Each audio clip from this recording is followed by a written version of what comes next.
नमो तस्यै भगवतो अरहतो सम्मा सम्बुद्धस्यै।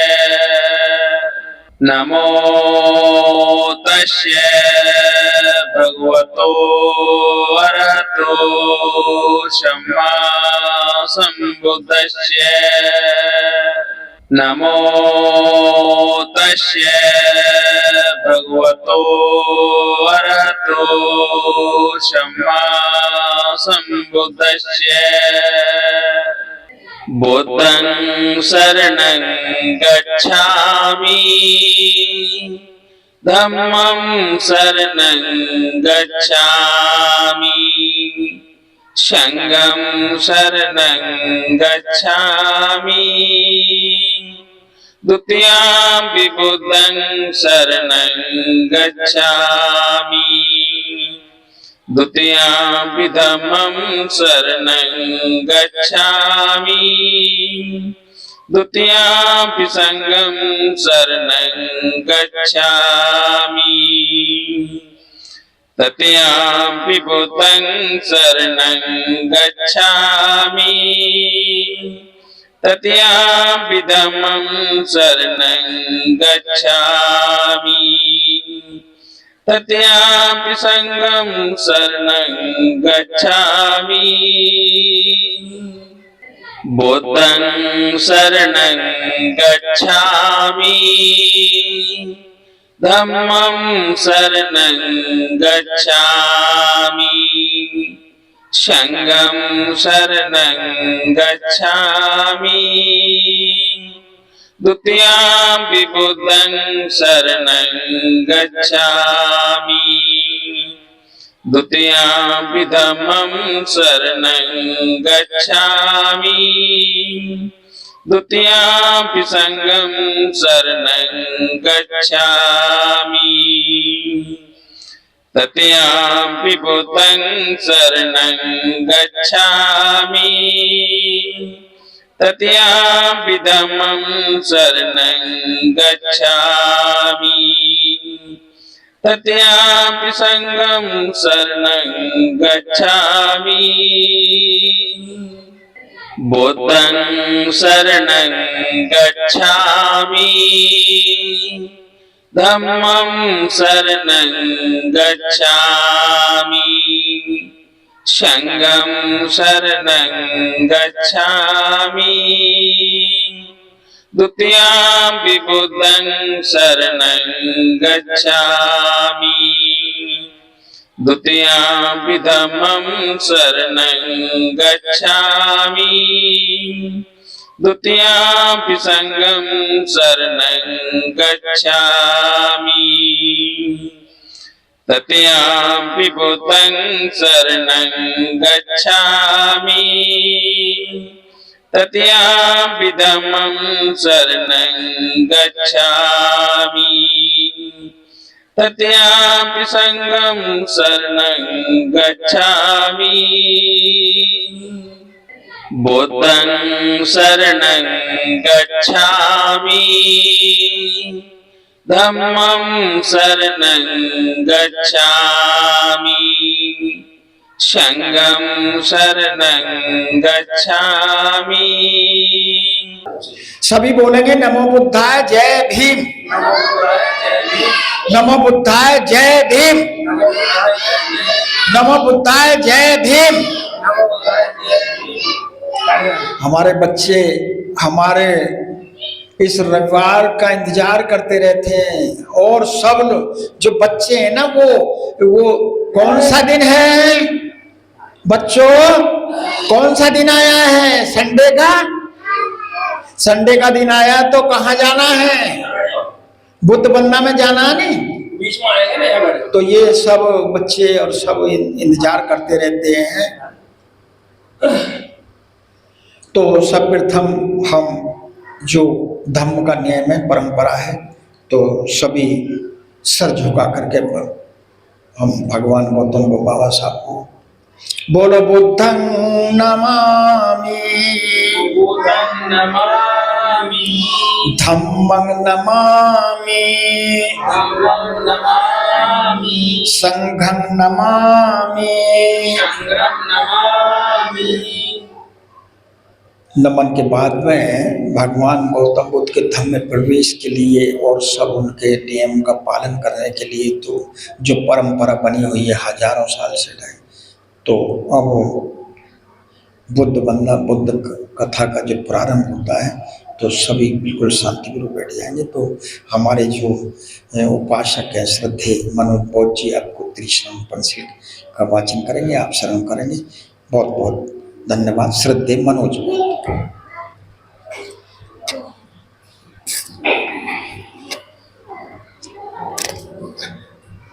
नमो तस्य भगवतो अरहतो सम्मा सम्बुद्धस्य। नमो तस्य भगवतो अरहतो सम्मा सम्बुद्धस्य। नमो तस्य भगवतो अरहतो सम्मा सम्बुद्धस्य। नमो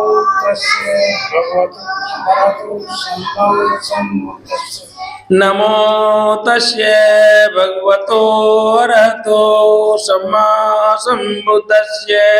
नमो तस्य भगवतो अरहतो सम्मा सम्बुद्धस्य। बुद्धं शरणं गच्छामि बुद्धं शरणं गच्छामि। धम्मं शरणं गच्छामि धम्मं शरणं गच्छामि। संघं शरणं गच्छामि संघं शरणं गच्छामि। द्वितीयं बुद्धं शरणं गच्छामि बुद्धं शरणं गच्छामि। द्वितीयं धम्मं शरणं गच्छामि बुद्धं शरणं गच्छामि।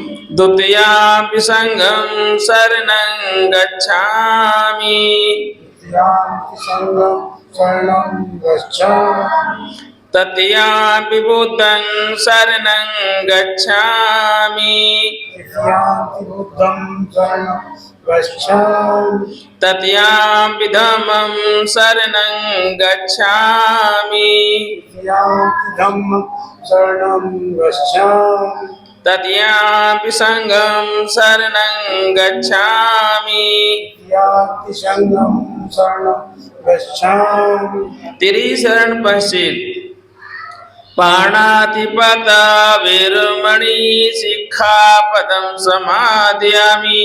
पाणातिपाता वेरमणि सिक्खापदं समादयामि। आदिन्नदाना वेरमणि सिक्खापदं समादयामि।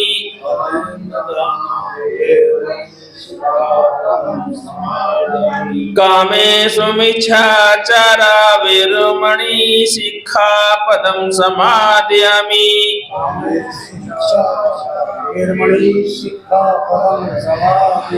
मूषावादा वेरमणि सिक्खापदं समादयामि।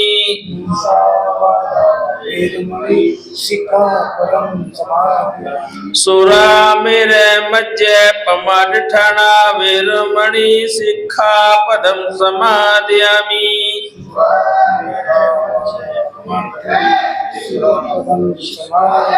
साधु साधु साधु।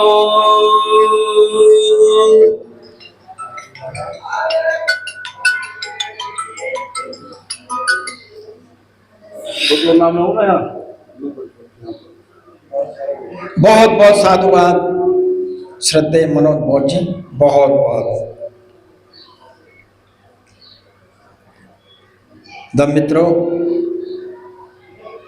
धम्म का नियम और धम्म में प्रवेश, यही मंत्र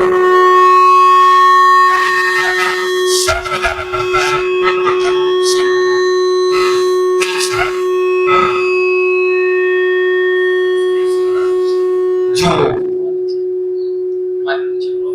हम उपासकों के लिए नियम है, पंचशील, जो शील का पालन हम करते, तो उनका वाचन श्रद्धेय मनोविभव जी ने किया। बहुत बहुत साधुवाद। बुद्ध धम्म संघ,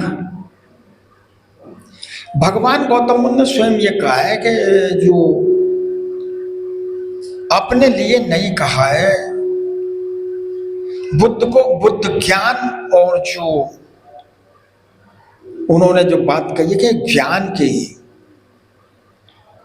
जो बुद्धि है उसकी शरण में जाओ, धम्म जो सदाचार से जीवन जीने को आपका उद्धार कर देगा उसकी शरण में जाओ। संघ,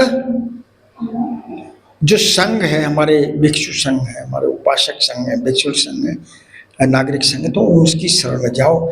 जिसकी भी शरण में आप जाओगे तो आपको संघ के नियमों का पालन करना पड़ेगा और आप संघ में आपको, तो बुद्ध धम्म संघ यही त्रिशरण। तो ये बात मैंने आपको इसलिए बताई कि भगवान गौतम बुद्ध को सब लोग ये कहते हैं कि उन्होंने ये कहा है कि मेरी शरण में आ जाओ, बिल्कुल मना कर दिया है। और यहाँ तक कहा कि भगवान गौतम में मेरी पूजा मत करना और ना मैं कुछ आपको दे पाऊंगा, बिल्कुल पूजा मेरी मत करना। जो मैंने रास्ता बता दिया उसको अगर मानोगे, उस पर चलते रहोगे तो आपका बेड़ा पार हो जाएगा। तो इसीलिए भगवान गौतम बुद्ध ने तो ये कहा कि मैं तो केवल मार्गदाता हूँ, मुक्तिदाता नहीं हूँ, मैं कुछ नहीं दे पाऊंगा और इसी से आपका बेड़ा पार हो जाएगा। तो ये पूरी दुनिया में जो जितने भी देश हैं हमारे, लाओस, कंबोडिया, थम्बोडिया, श्रीलंका, जो थाईलैंड, इंग्लैंड, जापान, जितने भी पुराने जो हमारे कभी आप पढ़ोगे तो इनमें जितने भी हमारे बौद्ध भंते गए थे और सब जो है वहाँ पे उन्होंने धर्म का प्रचार प्रसार किया था। तो अब जब हमारे नेतागण जाते हैं तो यही कहते हैं कि मैं बुद्ध की धरती से आया हूँ। इसका कारण कुछ तो रहा होगा, भगवान गौतम बुद्ध की धरती से आया हूँ मैं, बुद्ध की, तो युद्ध नहीं बुद्ध का समय है, तो यही तो कहते हैं।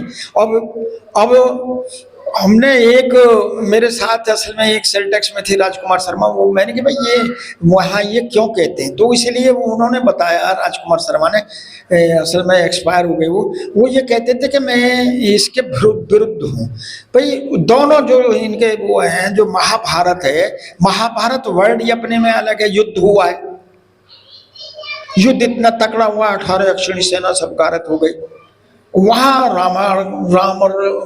रावण का युद्ध हुआ है, कितना तकड़ा युद्ध हुआ है, और सब खाक में मिल गए सब। तो इसीलिए वो ये उस बात का वर्णन नहीं करते हैं कि भाई, तो भगवान गौतम बुद्ध का वर्णन करते हैं, मैं बुद्ध की धरती। बुद्ध नहीं तो ये कहा है पीस, शांति, लॉर्ड ऑफ पीस, शांति का देवता जब ही तो कहते हैं। तो ये भगवान गौतम बुद्ध को हम बार बार नमन इसलिए करते हैं। अब मैं त्रिरत्न बनना, जो त्रिरत्न बुद्ध धम्म और संघ, त्रिरत्न बनना, बुद्ध बनना।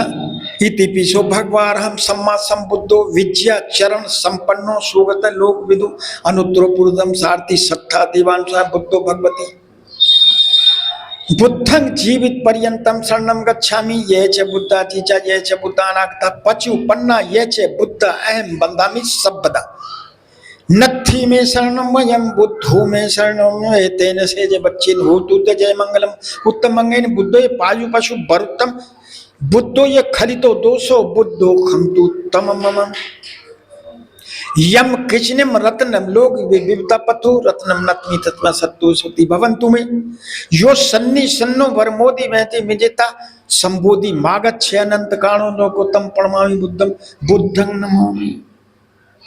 धम्म बनना स्वा खातो भगवता धम्मो सानिधिति को अकाली को पश्य को ओपन्नी को पच्चत वेदित धम्मं जीवित पर्यंतम शरणम गच्छामि ये च धम्मा चीचा ये च धम्मा नागता पचुपन्ना ये च धम्मा है बंदामी सबदा नत्थी में शरणम वयम धम्मो में शरणम वयम एतेन सहज बच्चेन हूतुते जय मंगलम उत्तमंगन धम्मो ये पाशु पशु बरुत्तम धम्मो ये खरितो दोषो धम्मो हम तु तमम संग बता सुपटी पन्नो भगवतो सावक संगो उजपटी पन्नो भगवतो सावक संगो न्यायपटी पन्नो भगवतो सावक संगो सामीची पटी पन्नो भगवतो सावक संगो यदि दंग चत्तारी पुरुष युगानी अठ पुरुष पुगला ऐस भगवतो सावक संगो आहु नहीं पाहु नहीं दखलियो अंजलि करणियो अनित्रम पुइं खेतम लो शक्ति संघं जीवित पर्यंतम शरणम गच्छामि यच संगातीता यच संगारागता पचु पन्ना यच संगा अहम बंदामी सब्बदा नत्थी में शरणम वयम संघो में शरणम एतेने सेज बच्चेन हूतुते जय मंगलम उत्तमंगेन संगो ये पाशु पशु परम संगो ये खरितो दोषो संगो हम तु तमम नत्थी में शरणम वयम बुद्धो में शरणम वयम नत्थी में शरणम वयम धम्मो में शरणम वयम नत्थी में शरणम वयम संघो में शरणम वयम भवतु सब मंगलम रखन्तु सब देवता सब भूतानि सोति भवन्तु मे भवतु सब मंगलम रखन्तु सब देवता सब धम्मानुसूति भवन्तु मे भवतु सब मंगलम रखन्तु सब देवता सम्माने संगानुसूति भवन्तु मे ईमाय धम्माय धम्माधनु पटिपत्या बुद्धं पूजेमि ईमाय धम्मा धनु पटिपत्तियां धम्मम पूजेमि ईमाय धम्मा धनु पटिपत्तियां संगम पूजेमि बोलो साधु साधु साधु। अब जो मैंने ये बात ये जो जिसका वाचन किया है पाली भाषा में बुद्ध धम्म संघ तो ये हिंदी में रूपांतर हमारे जो वरिष्ठ अधिवक्ता जी हैं जो ये पाली भाषा में मैंने बोला है तो हिंदी भाषा में आपको एक एक वर्ड का समझाएंगे तो आपकी सब समझ में आ जाएगा। श्री श्रद्धे हमारे वरिष्ठ अधिवक्ता जी जय सिंह जी एडवोकेट। सभी को जय भीम नमो बुद्धाय। मैं धम्मवंदना से शुरू करता हूँ। भगवान बुद्ध ने अनुभव की कसौटी पर कसकर सुंदर ढंग से धम्म का वर्णन किया है। यह धम्म देखने और परखने योग्य है, सभी देशों व समयों में आचरण करने योग्य है। यह धम्म निर्वाण तक पहुँचाने वाला है। आओ इसे देखें और परखें। यह धम्म विद्वान लोगों द्वारा स्वयं अनुभव करने योग्य है। मैं जीवन पर्यंत धम्म की शरण जाता हूँ। मैं भूतकाल भविष्यकाल व वर्तमान में बुद्धों द्वारा उपदिष्ट धर्मों की सदा वंदना करता हूँ। मेरी दूसरी कोई शरण नहीं, केवल धम्म ही उत्तम शरण है। इस सत्य वचन द्वारा मेरा जय मंगल हो। मैं व्यवहार और परमार्थ के लिए श्रेष्ठ धर्म की नतमस्तक होकर वंदना करता हूँ। यदि अज्ञानवश मुझसे कोई दोष हो गया हो तो धम्म मुझे क्षमा करें। संसार में जितने भी रत्न विद्वान हैं, धर्म रत्न से समान कोई दूसरा रत्न नहीं है। इस सत्य वचन से मेरा कल्याण हो। 8 अंगों वाला यह धम्म मानव के लिए श्रेष्ठ और आचरणीय है। ऐसे मोक्षदायी धम्म को मैं प्रणाम करता हूँ। धम्म वंदना के साथ अभी संघ वंदना का भी हिंदी रूपांतरण मैं प्रस्तुत करता हूँ। संघ वंदना। भगवान का श्रावक संघ सुमार्ग पर चलने वाला है, सीधे मार्ग पर चलने वाला है, न्याय सत्य ज्ञान के मार्ग पर चलने वाला है तथा सोच विचार कर उचित मार्ग पर चलने वाला है। यह संघ 4 युगलों और 8 पुरुष मुद्गलों से युक्त है। यह आमंत्रित करने योग्य है, पाहुन अतिथि बनाने योग्य है, दान देने योग्य है और हाथ जोड़कर वंदना करने योग्य है। ऐसा संघ लोक के लिए सर्वोत्तम पुण्य क्षेत्र है। मैं जीवन पर्यंत ऐसे संघ की शरण जाता हूँ जो भूतकाल, भविष्यकाल तथा वर्तमान काल में जो बुद्ध शिष्य संघ है, मैं उन सबको वंदना करता हूँ। मेरी दूसरी कोई शरण नहीं है, केवल संघ की मेरी उत्तम शरण है। इस सत्य वचन से मेरा जय मंगल कल्याण हो। मैं मन, वाणी और कर्म से पवित्र संघ की नतमस्तक होकर वंदना करता हूँ। यदि अज्ञानतावश संघ के प्रति मुझसे कोई दोष हुआ हो तो संघ उसको क्षमा करे। संसार में जो भी रत्न विद्वान है, संघ के सामने कोई भी रत्न नहीं है। अब मेरा कल्याण हो। संघ विशुद्ध दक्षिणा देने योग्य है। अनेक प्रकार के गुणों से युक्त संघ को मैं प्रणाम करता हूँ। इसी क्रम में जहाँ हमने धम्म वंदना, संघ वंदना का वाचन किया है, 4 आर्य सत्य भी हैं और उसके अष्टांगिक मार्ग है। मैं उचित समझता हूँ कि इन दोनों को भी आज आपके सामने है।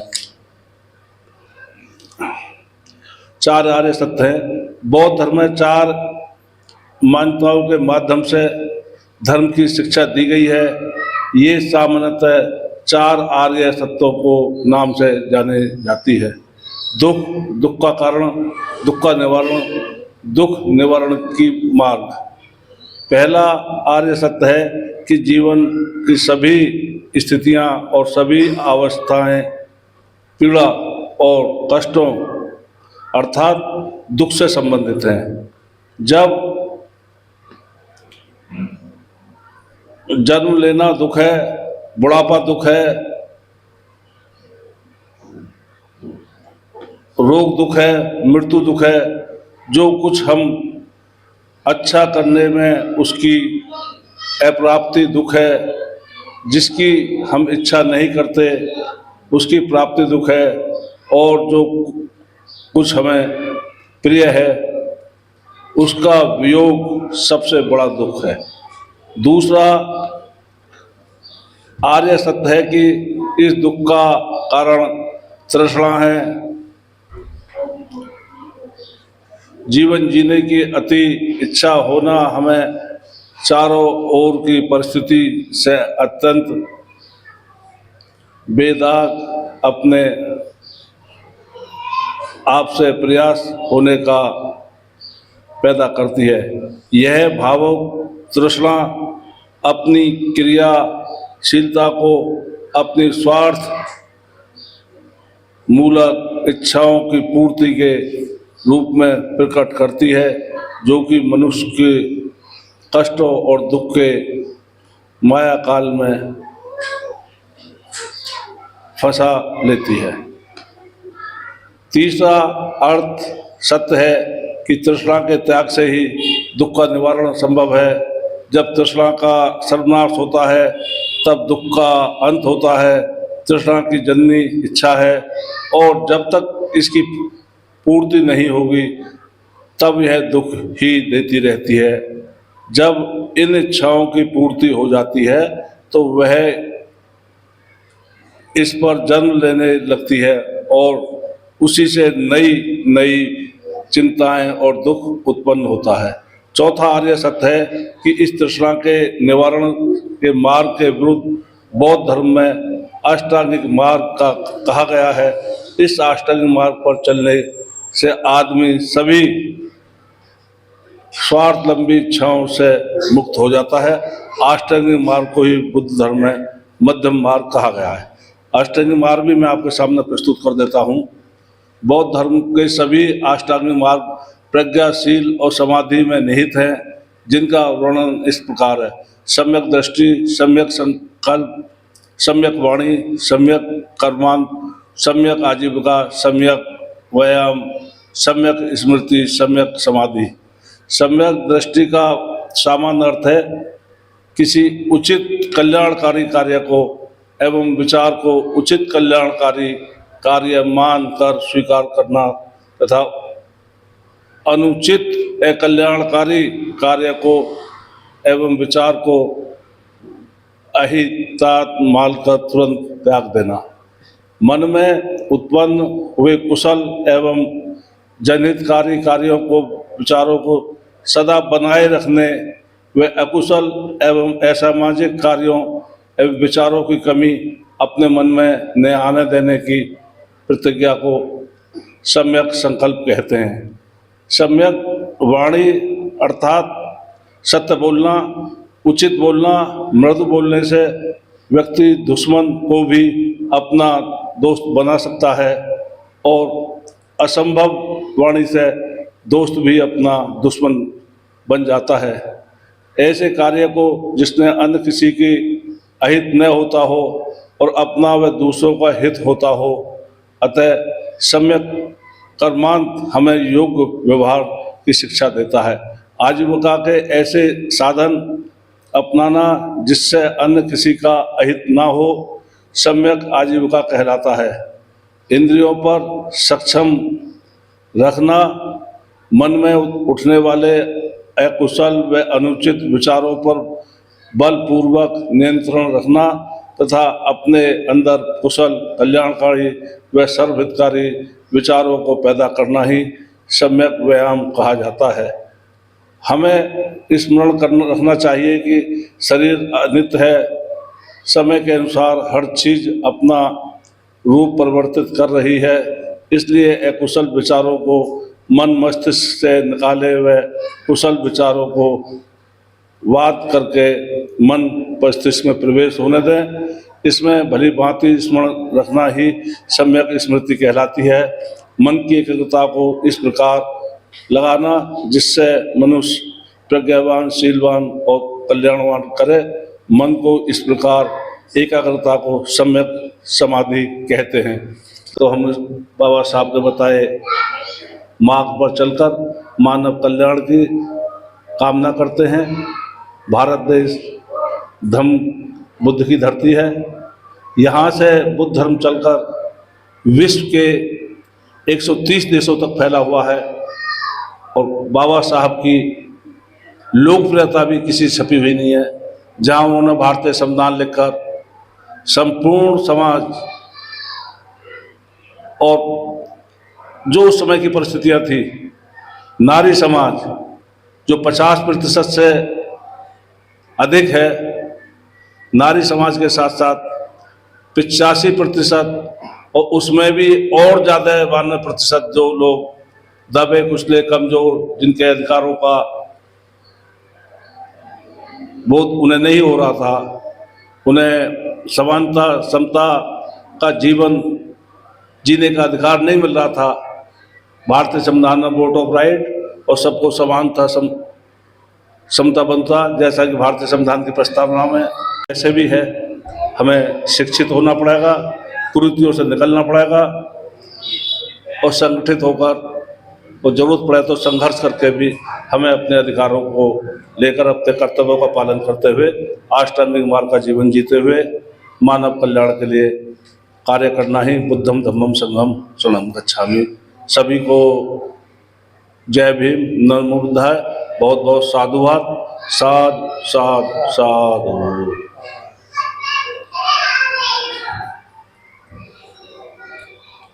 बहुत बहुत बहुत बहुत साधुवाद श्रद्धेय जयसिंह जी एडवोकेट, जिन्होंने पूरा विस्तार से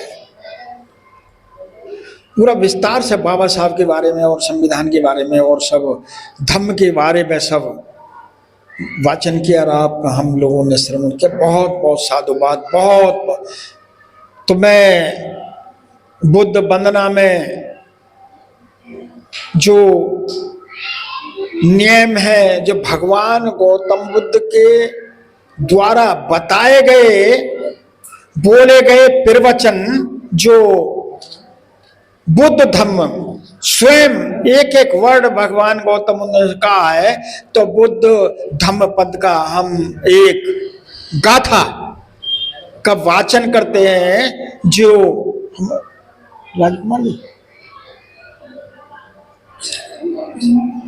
बुद्ध कथा का श्लोक का वाचन श्रद्धेय राजकुमार जी ये यहाँ वाचन करेंगे, हमसे उसका श्रवण करेंगे। बहुत बहुत साधुवाद श्रद्धेय राजकुमार जी।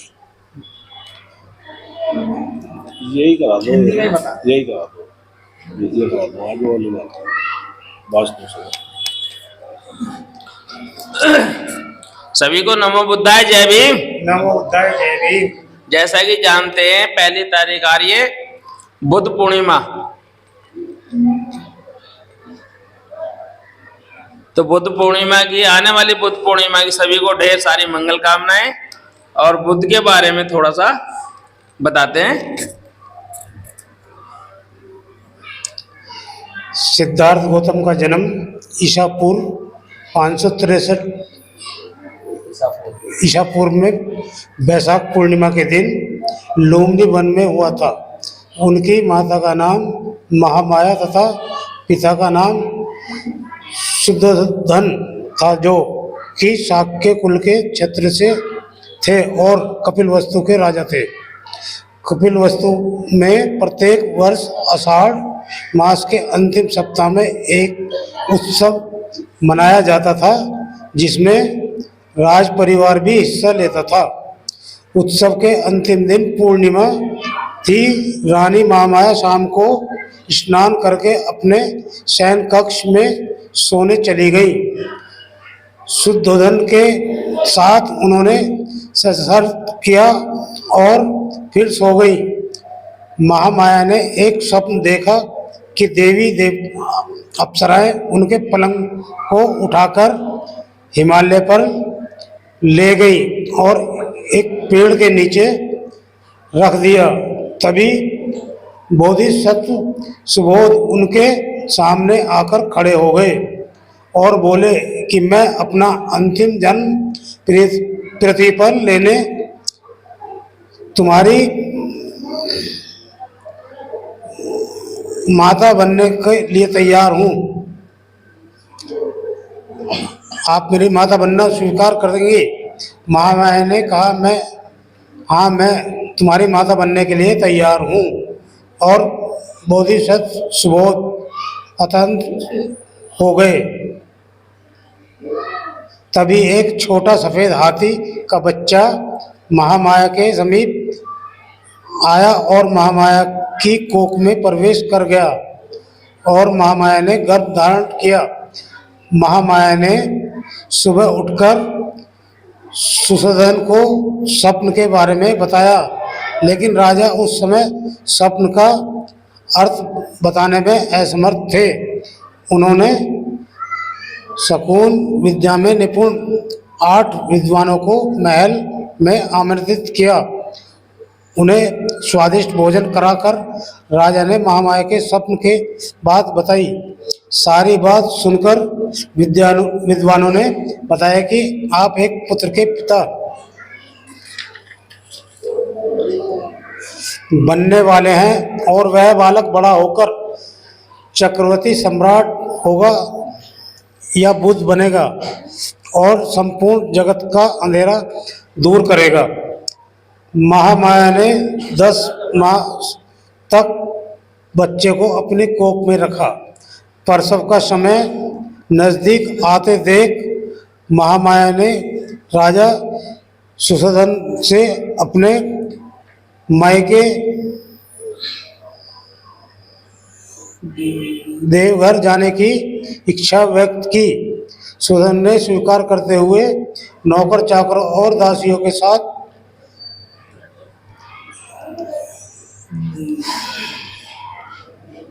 देर तक के लिए पालकी में बिठाकर महामाया को भेज दिया। महामाया रास्ते में एक बहुत सुंदर लुभावनी वन को देखकर अपनी पालकी रुकवाकर प्रस्तुति का आनंद लेने के लिए एक पेड़ के नीचे खड़ी हो गई। तेज हवाओं को प्रभाव से पेड़ की शाखा ऊपर नीचे हो रही थी। महामाया ने जैसे ही टहनी को पकड़ा तो जोर से झटका लगा और खड़े खड़े ही रानी महामाया को स्पर्श हो गया। रानी महामाया ने बैसाख पूर्णिमा के दिन एक पुत्र को जन्म दिया। राजा सुशोधन को इस बात की सूचना मिली तो उन्होंने महामाया को वापस बुला लिया। सारे महल में और कपिलवस्तु में खुशी का माहौल छा गया। उस समय हिमालय क्षेत्र में एक आश्रित मुनि रहते थे। उन्होंने देवताओं द्वारा बुद्ध के आगमन पर उनका जय घोष करते सुना। अपनी अंतर्दृष्टि से असित मुनि ने देखा कि बुद्ध बनने वाले बालक का जन्म कपिलवस्तु के राजा के महल में हुआ है। आसित मुनि शीघ्र ही राजा सुदर्शन से महल में पधारे और बालक को देखने की इच्छा व्यक्त की। सुदर्शन आसित मुनि को महामाया के कक्ष में ले गए। वहां बालक की परिक्रमा करके आसित मुनि ने बालक के पैरों में सिर झुकाकर नमन किया और उनकी आंखों से आंसू बहने लगे। राजा ने रोने का कारण पूछा। आसित मुनि ने बताया कि मैं इसलिए रो रहा हूँ कि जब तक यह बालक बड़ा होकर बुद्ध बनेगा मैं जीवित नहीं रहूँगा। राजा सुदर्शन ने आसित मुनि की भोजन कराकर विदा किया। 5वें दिन बालक का नामकरण संस्कार किया गया और बालक का नाम सिद्धार्थ गौतम रखा गया।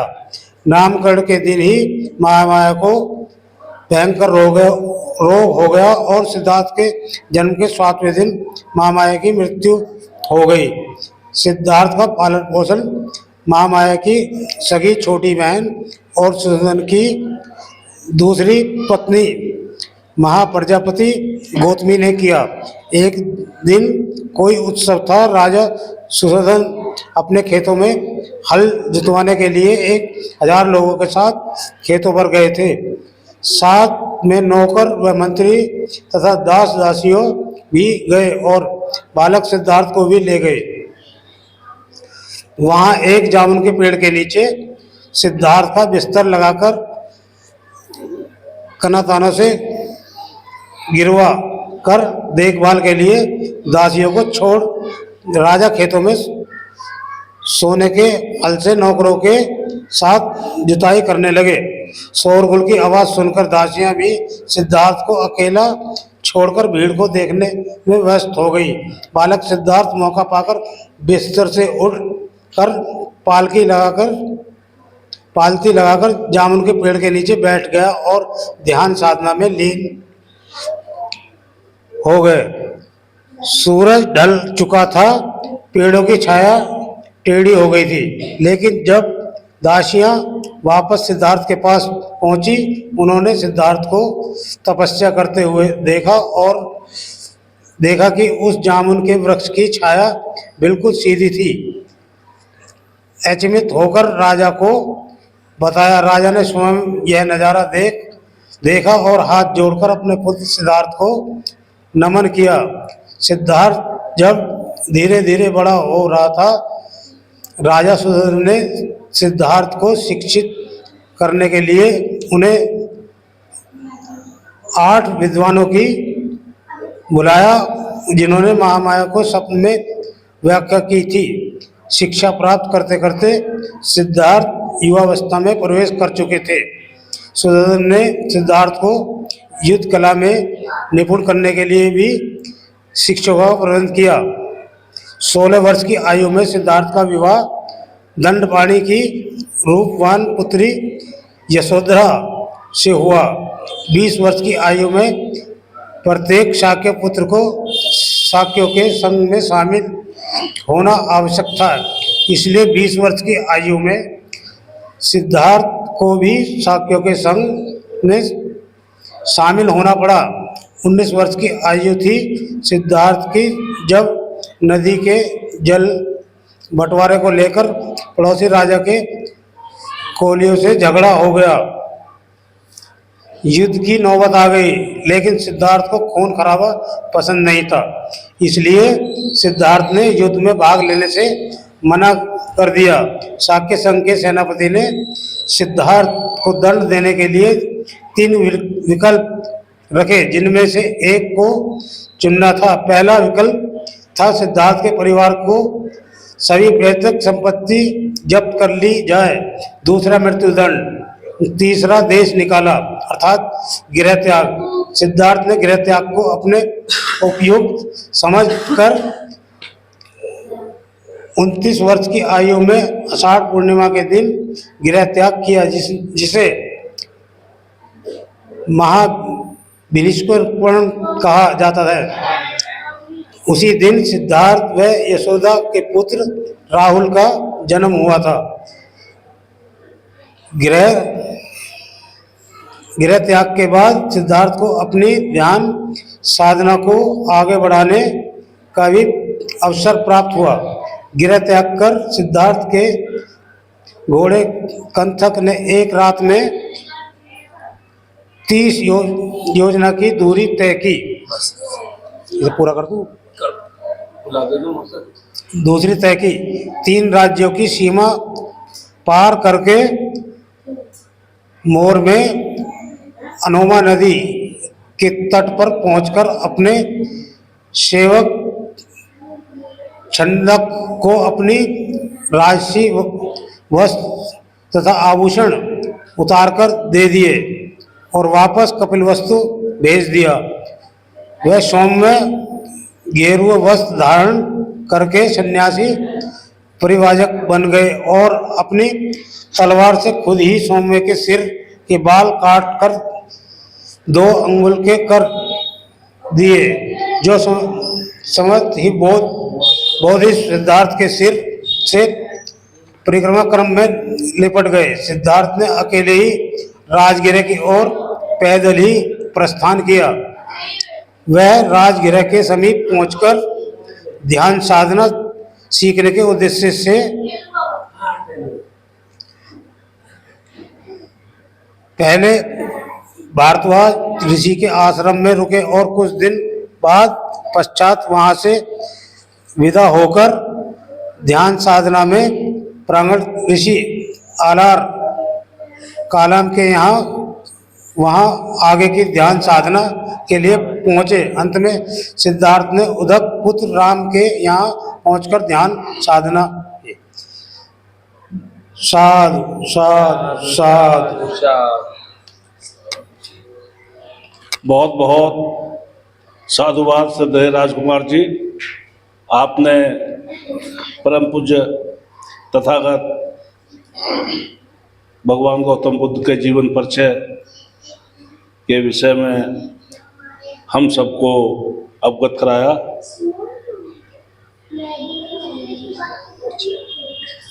सम्मानित उपासक उपासिकाओं और धम्म बंधुओं, हमारे बीच भारतीय बौद्ध महासभा के जिला महामंत्री, जिला महासचिव श्रद्धेय एडवोकेट आनंद सिंह चंद्रेश जी उपस्थित हैं, जो बुद्ध पूर्णिमा 1 मई की तैयारियों में लगे हुए हैं और 1 मई में उनका जो कार्यक्रम है सभी बौद्ध विहारों में बुद्ध वंदना सुबह होगी ही और शाम को 5 बजे एक भव्य शोभा यात्रा भगवान तथागत गौतम बुद्ध के जीवन से संबंधित झांकियाँ अंबेडकर पार्क, नगू मार्केट, गाजियाबाद से चलकर रमतराम रोड होते हुए घंटाघर आदि क्षेत्र होते हुए जो बाद में अंबेडकर पार्क में ही सभा के रूप में विसर्जित होगी।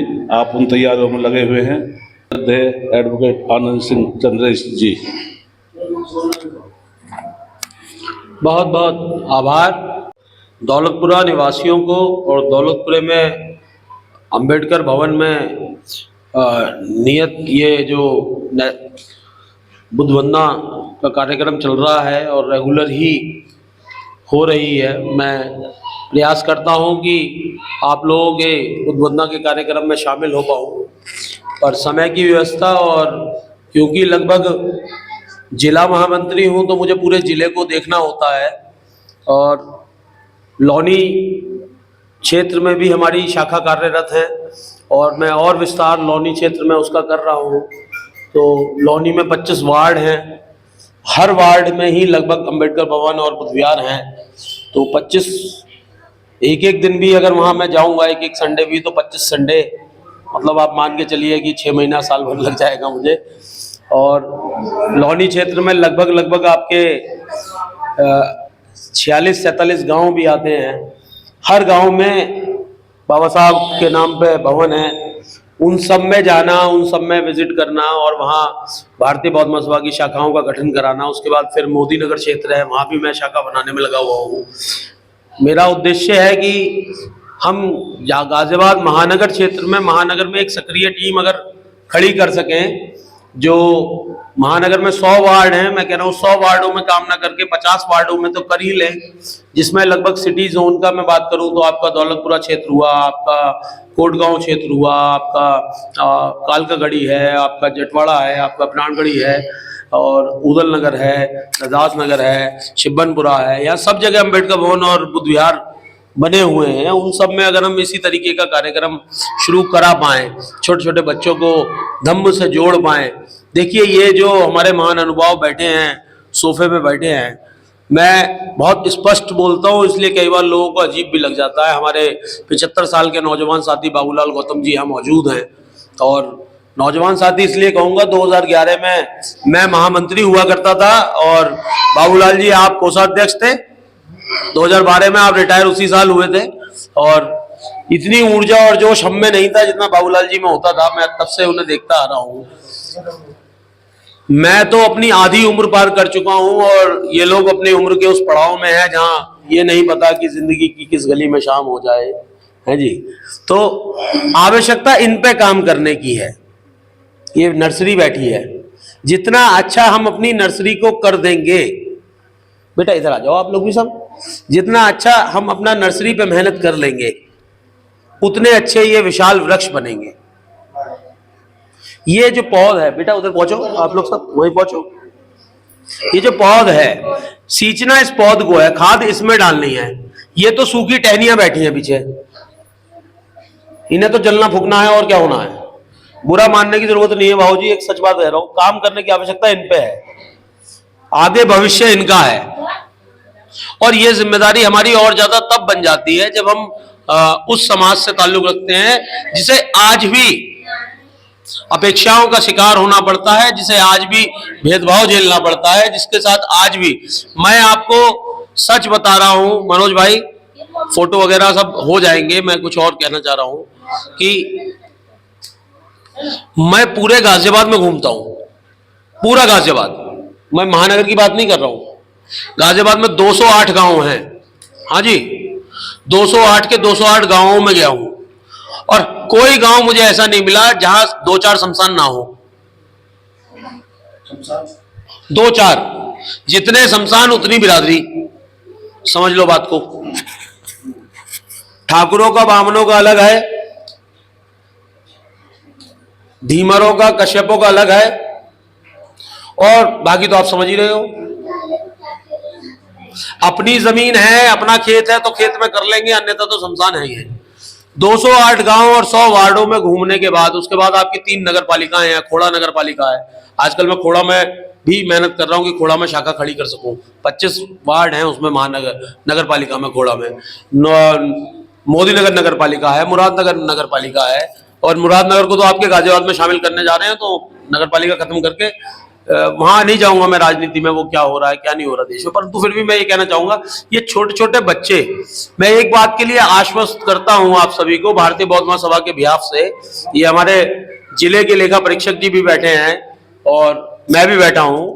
बुद्ध पूर्णिमा का कार्यक्रम अभी इन्होंने संक्षिप्त में बताया कि 1 तारीख को बुद्ध पूर्णिमा है, झांकी निकलेंगी, हो जाएगा, वो तो जो होना हो जाएगा, उसकी मैं परवाह नहीं करता, वो रूटीन वर्क है, मैं नहीं करूंगा, कोई और कर लेगा। पर असल काम यह है कि उसके बाद क्या, हमें पूरे वर्ष काम करना। और इन बच्चों के चेहरे पे जो भाव है, जो मैं देख रहा हूं, मैं चाहूंगा कि हम अपने बच्चों को इतना सशक्त कर दें। और इनके लिए हम क्या कर सकते हैं, भारतीय बौद्ध महासभा क्या कर सकती है। तो मैंने पहले भी ये प्रयास किया था कि मैं यहाँ पे कोचिंग इंस्टीट्यूट और इन बच्चों में और कला निखारने के लिए, जिसमें जो हुनर है, ये बच्चे बैठे हैं, कोई इनमें डॉक्टर बनेगा, कोई इंजीनियर बनेगा, कोई साइंटिस्ट बनेगा, कोई मेरी तरह वकील बन जाएगा, ठीक है, कोई कुछ भी नहीं बनेगा, वो सबसे बड़े आदमी होगा। मैं कविनगर में रहता हूं साहब, हाँ जी, एक सच्चाई और बता रहा हूं, ये बुजुर्ग बैठे हैं, कामयाब तो अपने बच्चों को आप करो, पर इतना भी याद रखना कि मिलते हैं पर मिलके बात नहीं करते, करते हैं तो दिल से बात नहीं करते। पहले वक्त नहीं था बच्चों की खातिर, अब वक्त मिला तो बच्चे बात नहीं करते। और खुद से ही बतियाता रहता है अक्सर, उसके अपने उससे बात नहीं करते। और तूने कितनी बातें की थी अपनों से, अब कहता है कि अपने बात नहीं करते। और पैसा पैसा पैसा करने वाले सुन, इंसानों से ये पैसे बात नहीं करते। कामयाब करो। मेरे पास भी मौके थे अमेरिका जाने के, दुबई जाने के, ऑस्ट्रेलिया जाने के। बीटेक किया है, एमबीए किया है, एलएलबी की है, एलएलएम किया है, पर मुझे दिखता था कि मेरे माँ बाप का मैं ही हूं। मेरे 20 दोस्त हैं जो विदेशों में बसे हुए हैं, और यही गाजियाबाद में हमने साथ स्कूलिंग करी है। बड़ा अफसोस होता है जब ऑस्ट्रेलिया से मेरे पास मैसेज आता है कि यार माताजी खत्म हो गई, पड़ोसी का मैसेज आया, आनंद जाके देख लियो, मैं आ नहीं पाऊंगा, फ्लाइट मिल नहीं पा रही है, और तू देख करवा ले। छोटा वाला लंदन में है, वो भी नहीं आ पा रहा है, और बहन बेंगलुरु में है। पापा अकेले है, देख ले जरा जाके गोविंदपुरम में। मनोज भाई, नाम है प्रशांत दीक्षित, खूब पैसा कमाया, एक कोठी वेब सिटी में बने खड़ी है, एक गोविंदपुरम में है, एक शास्त्री नगर में है। कामयाब हैं, एक इंजीनियर लंदन में है, ये ऑस्ट्रेलिया बैठे हैं। दीक्षित हैं, ब्राह्मण हैं, और एक शूद्र को फोन करके कह रहे हैं कि जरा देख लो यार, कुछ करवा ले यार, कोई रिश्तेदार आ नहीं पा रहा है। इतना भी कामयाब नहीं होना भाई, ऐसा भी कामयाबी किस काम की। मैं खुश हूं, सुबह पिताजी से खट्टी मीठी बातें करके निकलता हूं, शाम को आके फिर करता हूं। इतना भी कामयाब नहीं करना है कि वो अपने नैतिक मूल्य ही भूल जाए, परिवार का भाव ही खत्म हो जाए। कुछ नहीं बचेगा अगर हमने अपनी पारिवारिक जो समरसता है वो खो दी। आज क्या नहीं है हमारे पास, क्या नहीं है। उस दौर से आए हो जब घर के दरवाजे नहीं लगते थे, मोहल्लों में आज भी नहीं लगते होंगे। हम जाते थे छुट्टियां मनाने नाना नानी के, तो पड़ोसी हमारे घर में सोता था। आज पड़ोसी नहीं है, हम नहीं है, घर नहीं है, क्या नहीं है, वो भाव खत्म हो गया, विश्वास का भाव खत्म हो गया। अभाव में थे तब ज्यादा अच्छे थे, इन्वर्टर नहीं था, बैटरी नहीं थी, लाइट जाती थी पूरा मोहल्ला इकट्ठा हो जाता था, लाइट आती थी फिर मजा, लाइट जाने का भी मजा, आने का भी मजा। आज आज आज सबकी गर्दनें नू देखता हूं, नू मोबाइल में नू लगी हुई है, सबके पास है। अब मोबाइल में कर क्या रहा है, 500 किलोमीटर दूर बैठे आदमी से तो चैट कर रहा है, और वो जो बराबर में बैठा है उससे ये अपेक्षा करता है कि देखे भी ना मेरे मोबाइल में बात किससे कर रहा हूं। जब ऐसे जीवन शैली में आप अपने आप को ले जाओगे बाबूजी, इससे वापस आने की जरूरत है, फिर उसी जिंदगी में आने की जरूरत है कि शास्त्री नगर से एक दूर के मामा आते हैं और कहते हैं उनका फोन आया है बरेली से, और आधा घंटे बाद फिर करेंगे, मैं साइकिल चला के आया हूं तुम्हें बताने, चलो मेरे साथ। नहीं देखा है आप लोगों ने वो दौर, नहीं देखा है वो दौर कि पड़ोसी या मोहल्ले में किसी एक के टेलीफोन होता था और पूरा मोहल्ला आता था। आज वो पड़ोसी नहीं रहा, कौन नहीं रहा भाई, सुविधाएं आप लोगों पे क्या आ गई, इतना अहंकार, बात नहीं करना चाहते एक दूसरे से। समाज को जोड़ने के लिए कुछ सुविधाओं का त्याग करना पड़ेगा। आदरणीय हमारे लेखा परीक्षक जी कह रहे थे कि 50 रुपया देने को तैयार नहीं है, 500 रुपया दिए इन्होंने मुझे, बिना मांगे, मैंने मांगे नहीं थे। मैं सिर्फ ये पूछने आया था कि वो किताब अगर नहीं भरी जा रही है तो दे दो, मैं भर लूंगा। किताब में लिखे हुए 10-12 मेंबर तो बना चुके, और दी नहीं, मुझे कह रहे पूरी करके दूंगा। इतनी नकारात्मक भाव क्यों, किस लिए? टी शर्ट पहन के अगर यहां बैठे हैं आप, इतना बुरा नहीं है दौलतपुरा, मेरा भी बचपन बीता है यहां। आदरणीय Jaiveer Singh ex DGC crime मामा है मेरे पिताजी के परम मित्रों में, उनके जिंदगी में 2 ही दोस्त थे। एक दोस्त थे आदरणीय मोहर सिंह वर्मा जी, खत्म हो गए, यहाँ नाले पे मकान हुआ करता था, और उनकी और पिताजी की इतनी दोस्ती है, पापा कहते थे मेरा कोई भाई नहीं, बड़ा छोटा, वो कहते थे मेरा भी कोई भाई नहीं, मैं तुझसे उम्र में बड़ा हूं, तू, मैं तेरा बड़ा भाई, तू मेरा छोटा भाई। मोहर सिंह वर्मा जी सन 2000 में खत्म हो गए। जयवीर सिंह जी ने मेरा छोचक से भात तक भरा है। मैं कैसे मान लूं यार मेरा मामा नहीं है, ये मेरा सगा नहीं है? मैं उस भाव का व्यक्ति हूं। मैं नहीं मानता मेरी माँ इकलौती थी, मेरे बाप इकलौते थे, परंतु गाजियाबाद में मेरे कम से कम 50 मामा होंगे और 40-50 ही चाचा ताऊ होंगे। मुझे नहीं पता सगा क्या होता है और सौतेला क्या होता है। सगों को मैंने अदालतों में लड़ते देखा है 50 गज के टुकड़े के लिए। 50 गज का टुकड़ा है कि आप रेगुलर वंदना तो करते ही हैं। अगर देखिए हम एक ऐसे संगठन के साथ जुड़ते हैं जो पूरे प्रदेश और देश में कार्यरत है, तो आपका ये कार्यक्रम सिर्फ आप तक सीमित नहीं रह जाता, वो कहीं ना कहीं आप जुड़ जाते हो पूरे देश से। तो भारतीय बौद्ध महासभा बाबा साहब द्वारा स्थापित संगठन है और भारतीय बौद्ध महासभा उत्तर प्रदेश का मैं प्रतिनिधित्व करता हूं। मैं जिला महामंत्री हूं, ये जिले के लेखा परीक्षक हैं और अभी प्रदेश अध्यक्ष का हमारे फोन था ये, और बुलंदशहर से हैं वो आदरणीय मान सिंह गौतम जी, और खुर्जा हमारा हेड सेंटर है। डायरी कैलेंडर हमारे हर साल आते हैं, इस बार डायरिया नहीं बनी थी, कैलेंडर मैंने बांटे थे 1026 कैलेंडर लाके मैंने पूरे गाजियाबाद में बांटे हैं और वो भी कम पड़ गए, अभी भी डिमांड खत्म नहीं हुई है, 4 महीने गुजर गए। तो भारतीय बौद्ध महासभा की ओर से आप लोगों को पूरा सहयोग सब मिलेगा। आप उसकी क्षेत्रीय इकाई के रूप में कार्य अगर करना चाहें तो मैं दौलतपुरा के लिए 10 सदस्य चाहिए। मोहल्ला स्तर पे हमें कमेटी बनाने के लिए 10 मेंबर कम से कम होने चाहिए और मैं समझता हूं लगभग 14-15 दौलतपुरे से आप बना चुके हैं आदरणीय, और जिसमें आजीवन सदस्य भी हैं और भजन लाल जी हैं, सब लोग हैं।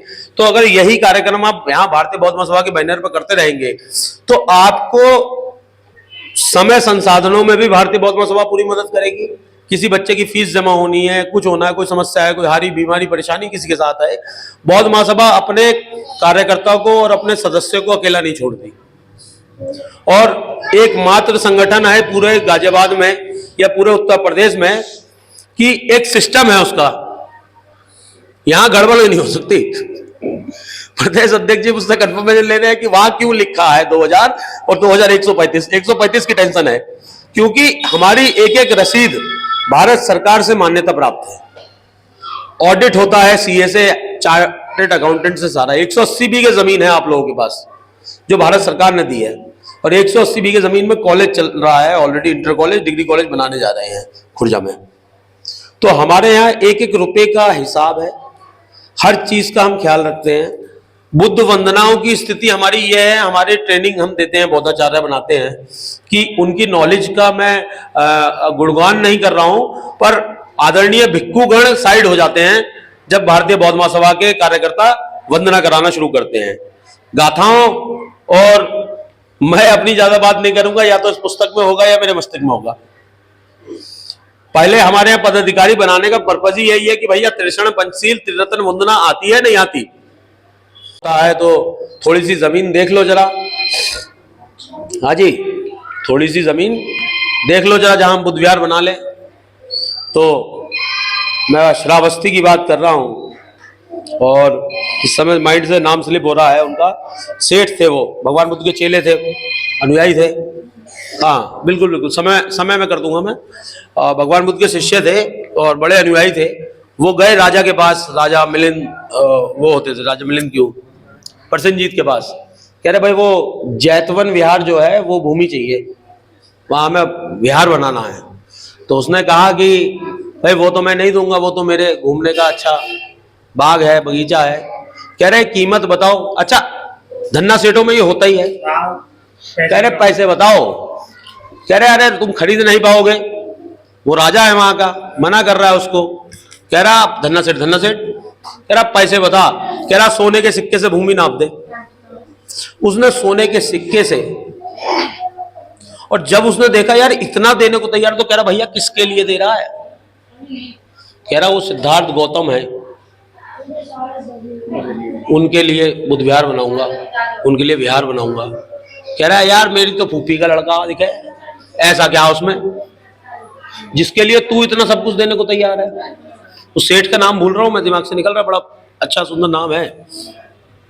तो भारतीय बौद्ध महासभा की यही स्थिति है कि हम दानी को बहुत कुछ समझते नहीं है, क्योंकि अगर आप काम सही कर रहे हो तो दान वाले तो हमारे लिए लाइन में लगे रहते हैं हमें देने के लिए। हमें दान की परवाह नहीं है, बिल्कुल इसलिए नहीं है कि हमारा काम ठीक है तो हो जाएगा। दान मिल जाएगा। 10,64,800 रुपया गाजियाबाद से खुर्जा चला गया, और आप लोगों से किसी से मैं मांगने नहीं आया, देने वालों ने दे दिया। इन्होंने भी दिया 10,000 रुपया। बताओ, इन जैसा आदमी से 10,000 रुपया बिना मुझे बिना बताए सीधे भेज दिया, तो अपने आप दे दिया लोगों ने। आप काम ठीक करोगे तो मिलेगा। और रही इन बच्चों को, तो मैं एक ही बात कहूंगा, बच्चों डांस भी करेंगे, एंजॉय भी करेंगे, स्पोर्ट्स भी खेलेंगे। ये कहा, ये बेकार की बातें बताते रहते हैं, समझ में आती नहीं। जब समझने की एज होगी तब समझ लेंगे। ठीक है, नवोदय, जय भीम, जय भारत। ठीक है, सबका मंगल हो, सब सुखी हो, सब बढ़िया हो, अपनी क्लास में टैलेंटेड रहो, मस्त रहो, बिंदास रहो, टॉप करो ना करो पर नॉलेजेबल रहो। ओके, तो मैं चाहूंगा बाकी आगे का संचालन है। और बहुत बहुत साधुवाद मुझे इतनी देर बर्दाश्त करने के लिए। आप सभी को नवोदय, जय भीम। सभी मित्रों और बच्चों सावधानी पूर्वक और शांतिपूर्वक बैठ जाएंगे। अब बुद्ध वंदना का समापन। बुद्ध वंदना में आज जो हमारे उत्तर प्रदेश का जो धम्म के प्रति और बाबा साहब के प्रति जो बड़ा संस्थान है भारतीय बौद्ध महासभा, उसके पदाधिकारी जी हमारे चंद्रेश जी और श्रद्धेय जय सिंह जी हैं। तो चंद्रेश जी ने जो हमको बताया, और ये सभी के लिए है, सब लोग वीडियो पे लगे हैं,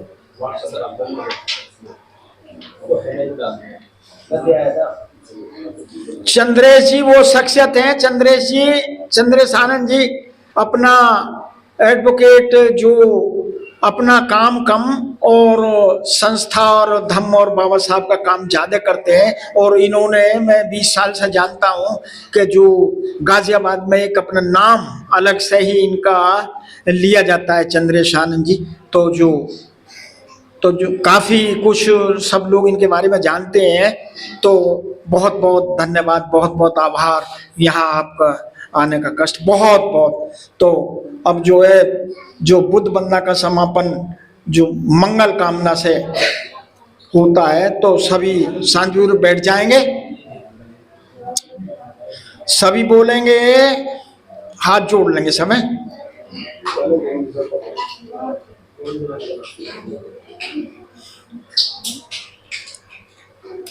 मंगल कामना, सबका मंगल हो। बोलो जन जन मंगल, जन जन मंगल, जन जन मंगल हो रे।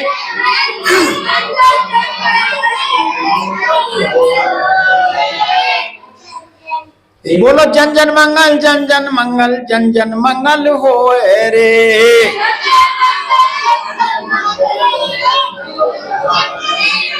तेरा मंगल मेरा मंगल, सबका मंगल हो रे।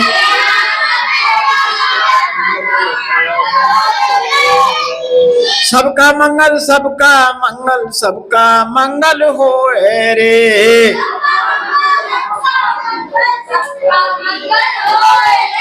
बुद्धं शरणं गच्छामि से सबका मंगल हो रे।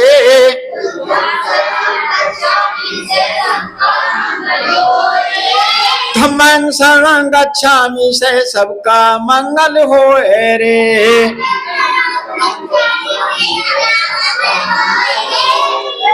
संघं शरणं गच्छामि से सबका मंगल हो रे।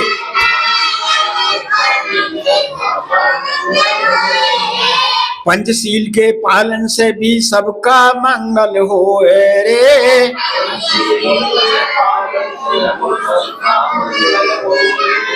बोलो जन जन मंगल, जन जन मंगल, जन जन मंगल हो रे।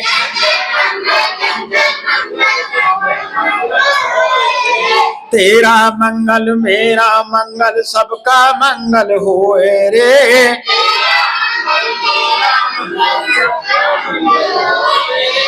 परमार्थ और शक्ति कर्म से सबका मंगल हो रे।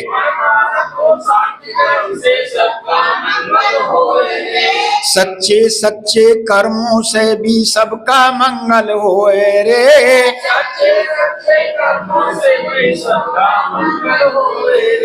अहम बंदमी सभ्यता से सबका मंगल होए रे।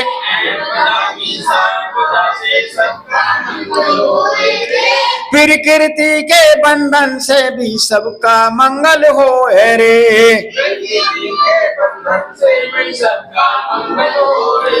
बोलो जन जन मंगल जन जन मंगल जन जन मंगल होए रे।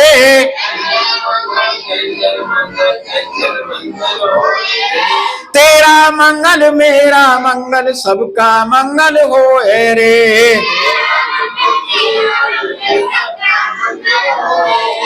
दृश्य और अदृश्य जीवों का सभी का मंगल होए रे। जल के प्राणी थल के प्राणी सबका मंगल होए रे।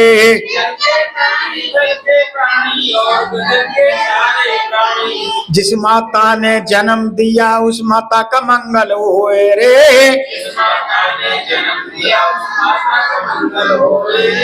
पाल पोस के बड़ा किया पिता का मंगल होए रे।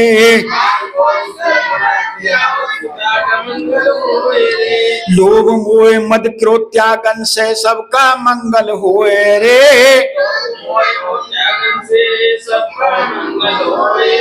बोलो जन जन मंगल जन जन मंगल जन जन मंगल होए रे।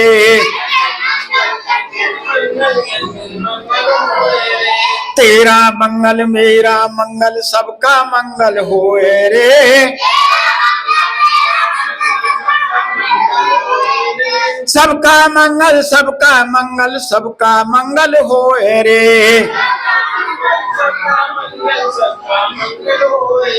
सबका मंगल सबका मंगल सबका मंगल होए रे। बोलो साधु साधु। धम्म मित्रों, आज का प्रसाद रूपचंद भारती उनके परिवार द्वारा वितरण किया जा रहा है, भेंट किया जा रहा है। और अगले रविवार को 3 मई को बुद्ध वंदना का प्रोग्राम और प्रसाद का वितरण श्रद्धेय भजन लाल जी के परिवार द्वारा किया जाएगा। बहुत बहुत साधुवाद, बहुत बहुत साधुवाद। और इसी कामना के साथ आप सब बढ़ें, सब पलें, सबके परिवार सब बढ़िया रहें। और इसी साधना के साथ, इसी अपील के साथ आज का बुद्ध वंदना का कार्य समापन होता है, संपन्न होता है। तो सब लोग मेरे साथ सब बोलेंगे सब्बे सत्ता सुखी होन्तु, सब्बे होन्तु चखे मिनो, सब्बे भद्राणि पश्यन्तु, मां किंचित दुख माग मां। सब्बे सत्ता सुखी होन्तु, सब्बे होन्तु चखे मिनो, सब्बे भद्राणि पश्यन्तु, मां किंचित दुख माग मां। सब्बे सत्ता सुखी होन्तु, सब्बे होन्तु चखे मिनो, सब्बे भद्राणि पश्यन्तु, मां किंचित दुख माग मां। सबका भला हो, सबका भला हो, सबका मंगल हो, सबका मंगल हो।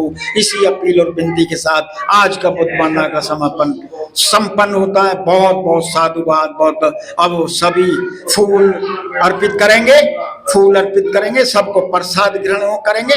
बहुत बहुत साधुवाद। धन्यवाद। Thank you. बुद्धं नमामि, धम्मं नमामि, संघं नमामि। साधु साधु साधु। ये बुद्ध पूर्णिमा का आमंत्रण है कि सुबह 10 बजे पूर्णिमा होगी। 4 मूर्ति बुद्धविहार पुराना सेंटर है और 8 बजे सुबह में बुद्धविहार बाईपास पर और शाम को 5 बजे झांकियाँ निकलेंगी साहब, जो शोभा यात्रा पूरे शहर में ये बुद्ध पूर्णिमा के लिए निमंत्रण है आप सभी लोगों को जिले की ओर से। यहाँ तो आप करेंगे ही करेंगे सुबह वंदना, तो सुबह वंदना का तो मैं नहीं कहता, यहाँ से फारिग होके आ सके तो आ जाइएगा। साधु साधु सब लोग आमंत्रित हैं। महाकारुणिक तथागत भगवान गौतम बुद्ध परम पूज्य बोधिसत्व बाबा साहेब डॉक्टर भीमराव अंबेडकर जी के चरणों में नमन करते हुए मैं आनंद सिंह चंद्रेश, जिला महामंत्री भारतीय बौद्ध महासभा, आज दौलतपुरा स्थित डॉक्टर अंबेडकर भवन में बुद्ध वंदना में शामिल हुआ और बड़ा ही प्रसन्न चित्त के साथ, हर्ष के साथ आप सब लोगों को आज की बुद्ध वंदना के लिए बहुत बहुत साधुवाद देता हूँ। और छोटे छोटे मासूम से हमारे प्यारे से जो बच्चे यहाँ मौजूद हैं, जो हर प्रत्येक रविवार को बुद्ध वंदना में यहाँ शामिल होते हैं, उन सभी बच्चों को मेरा बहुत बहुत आशीष, बहुत बहुत मंगल कामनाएं उनके लिए, उनके उज्जवल भविष्य के लिए। साथ ही मैं यहाँ की आयोजक मंडल को ये आश्वस्त करना चाहूंगा कि भारतीय बौद्ध महासभा की ओर से जिस प्रकार की भी वो अपेक्षा करते हो, सहायता की अपेक्षा करते हो, उसके लिए भारतीय बौद्ध महासभा सदैव उनके लिए तैयार है। और इन बच्चों के लिए हम बहुत जल्दी ही कुछ, अब छुट्टियां मई जून की चलेंगी, तो मेरा प्रयास ये रहेगा कि मई जून में बच्चों के लिए हम कुछ एक्स्ट्रा क्लासेस का इंतजाम यहाँ करना चाहूंगा मैं, और आप लोगों की अनुमति भी चाहूंगा, साथ में सहयोग भी चाहूंगा इन बच्चों का, जिसमें बच्चों की एबैकस की क्लासेस, बच्चों के लिए डांस की क्लासेस, बच्चों के लिए एक्टिंग की क्लासेस, बच्चों के लिए ड्राइंग, पेंटिंग्स, और मतलब मल्टी टैलेंट और एक्स्ट्रा क्यूरिकुलर एक्टिविटीज के लिए मैं क्लासेस चलाना चाहूंगा। साथ में एडिशनल बच्चों को वो सपोर्ट देना चाहेंगे जो ट्यूशन सेंटर नहीं दे पाते। हम अपने बच्चों को अलग से, जैसे राइटिंग ठीक कराने के लिए कैलियोग्राफी के टीचर्स का अरेंजमेंट करना चाहूंगा कि वो ज्यादा नहीं, हफ्ते में 2 दिन आके यहाँ क्लास ले जाए। तो इस सब के लिए ये सारी ड्राइव, एजुकेशनल ड्राइव भारतीय बौद्ध महासभा की ओर से बच्चों के लिए चलाई जाएगी। और इसके लिए मैं चाहूंगा आप लोग सब आपस में तय कर लें, और बच्चों के हम बाकायदा फॉर्म भरवा के उन बच्चों को एंटरटेन करेंगे। शुल्क कोई नहीं लिया जाएगा, नाम मात्र का 5 या 10 रुपए का शुल्क इसलिए लिया जाएगा ताकि ये ना लगे हर चीज फ्री है। तो वो हम यहाँ करेंगे। और डॉक्टर अम्बेडकर भवन यहाँ पे भी करूंगा, एक और है वहां पे भी छोटे छोटे बच्चे इकट्ठे होते हैं प्राणगढ़ी में, वहां भी करूंगा। और लगभग गाजियाबाद में इस तरह के 40 सेंटर में शुरू करने जा रहा हूँ, जो अगले मई और जून में ही होने हैं। ठीक है साहब, इन्हीं शब्दों के साथ सभी को नमो बुद्धाय, जय भीम।